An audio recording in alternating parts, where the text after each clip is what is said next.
Olá, caro leitores do Blog da Opinião, essa edição especial para tratar, obviamente, de um tema também especial, na mesma proporção, que é a questão social, a tão aclamada questão social no Brasil.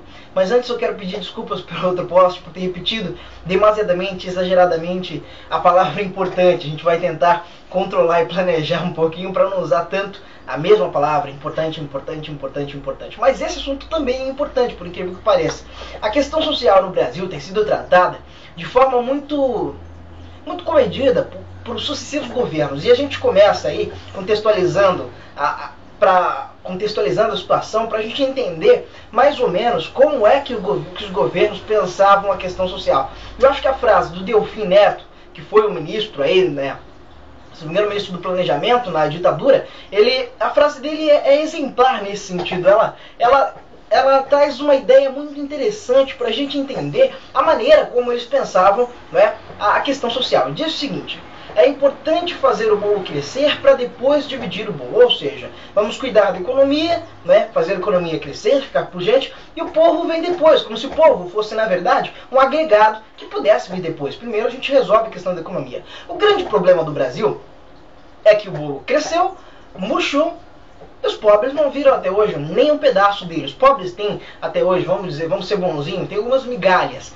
né? Migalhas que foram distribuídas pelos pobres. Mas isso nem na ditadura, isso começou aí mais ou menos no governo FHC, migalhas. O governo Lula aumentou um pouquinho e começou a dar aquelas amostras grátis do bolo, mas ainda não se dividiu o bolo com os pobres brasileiros, né? Então se espera ainda que o Estado brasileiro, né, ache o bolo, faça ele crescer e divida ele, né? Ou se der para fazer as coisas ao mesmo tempo, né? Que está complicado a situação, a questão social ainda é uma incógnita no Brasil, porque temos aí 30 milhões de pessoas na extrema miséria. Isso é grave. Segundo os estudos do IBGE, se os investimentos seguirem até agora, essas políticas direcionadas para a área seguirem no ritmo que estão hoje, em 2016, a gente consegue eliminar a miséria extrema no Brasil, que é uma notícia muito boa para um país que tem o histórico que tem, né?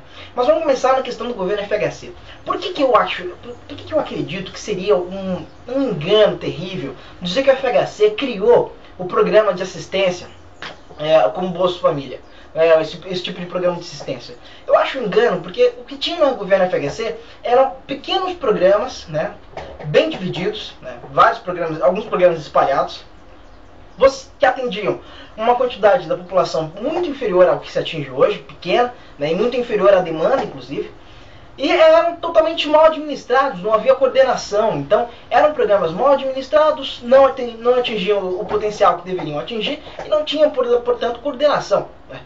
De forma que a sua efetividade, né, o que se podia fazer com o programa era quase irrisório, entendeu? Fernando Henrique tomou mais cuidado com a economia e nem isso conseguiu fazer direito, né, porque no final entregou o governo para o Lula com uma economia ainda muito mal, muito pouco estabilizada, né? Então o Fernando Henrique não cuidou bem de nenhuma das duas áreas, né? A questão social foi um calcanhar de Aquiles para o Fernando Henrique e continuou no governo Lula. O governo Lula, acho que tem um mérito aí nessa questão, porque investiu pesadamente na questão social. Ainda assim, acredito que o que o povo recebeu até agora foram as pequenas amostras grátis do bolo, né? Só para ficar com um pouquinho de vontade e querer um pouco mais. Acho que o povo precisa receber um pouco mais de atenção nesse sentido.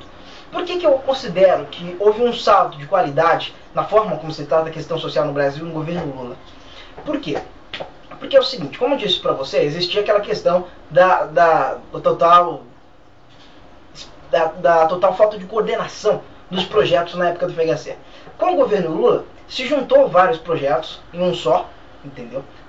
Criou-se uma robustez nesse programa e começou-se a fazer o cadastro das pessoas, né? Então você criou aí uma infraestrutura, né, do programa para que ele pudesse ter realmente uma efetividade. Então você cria cadastro das pessoas, isso te ajuda a fiscalizar, isso te ajuda para você ter uma melhor administração, para poder ter uma coordenação, efetiva coordenação do que é o programa. Então hoje ele existe justamente por isso. Ele existe porque ele realmente tem um papel importante, porque ele realmente serve, além de dar dinheiro para as pessoas, de dar a elas, né, fazer essa redistribuição de renda, ele serve também para a questão de análise, né, se o programa está sendo bem executado ou não, se está tendo fraude ou não. Então o programa hoje está muito melhor estruturado e avança muito mais, entendeu?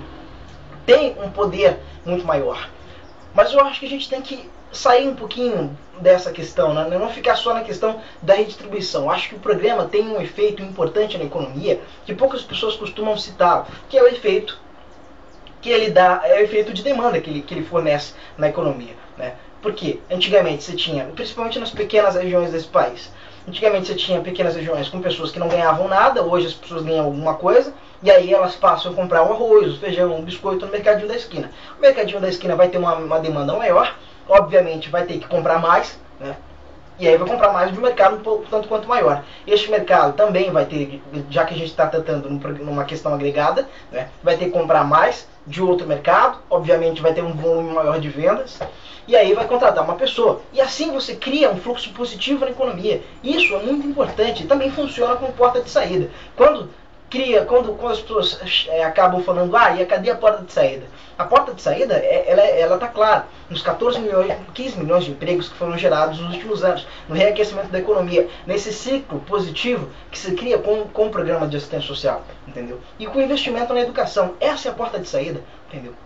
Acho importante ainda que o programa se expanda. Às vezes eu vejo alguns críticos, né, econômicos, alguns críticos da televisão dizendo, o programa vai expandir, não pode expandir. Como é que não pode expandir? Querem que reduza o programa se você tem ainda cerca de 30 milhões de pessoas na extrema miséria do Brasil? Acho que ele tem que se expandir, não tem outro caminho para o Brasil.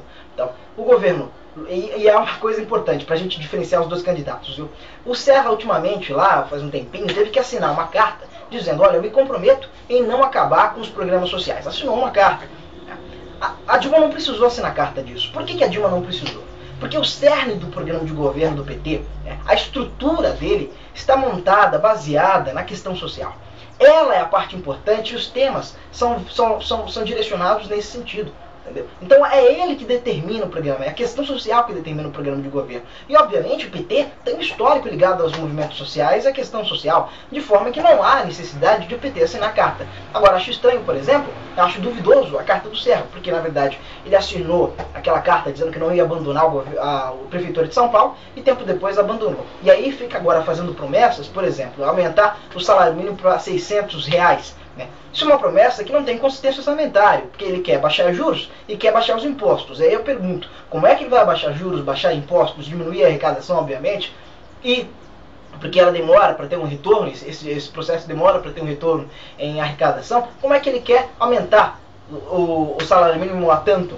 Porque a reajuste do salário mínimo que se tem hoje, que não se tinha na época do FHC, é um reajuste combinado com os sindicatos brasileiros, né? É o reajuste da se não me engano, é a inflação mais o aquecimento do PIB de 2 anos anteriores. Então, esse reajuste é periódico, é um reajuste feito com comum acordo com a sociedade civil, entendeu? O Serra não entendeu essa parte ainda, ele não viu isso. Entendeu? Outra coisa que ele diz é aumentar, dar um 13º pro Bolsa Família, o que também não tem consistência orçamentária. Então acho que o Serra tem que tomar cuidado quando ele diz que quer abaixar juros, quer abaixar imposto e aumentar esses gastos com a rede de proteção social. Tem que dizer, olha, eu vou fazer isso, e vou fazer isso de que forma? É assim, porque senão é fácil falar, como ele disse que vai fazer um desmatamento zero. Acho improvável, impossível, porque o sistema capitalista é uma contradição aí, né? As próprias contradições do sistema capitalista, a própria maneira como ele opera, né? como ele atua na sociedade, não permite desmatamento zero, é impossível, né? Inclusive na sociedade brasileira de hoje. Eu acho que daqui a uns 20, 30 anos, aí talvez, mas vamos ser mais generosos, acho que uns 10 anos, isso não é muito bem minha área, então, mas acho que uns 10 anos o Brasil pode falar em desmatamento zero. Hoje, acho uma incoerência com o próprio país.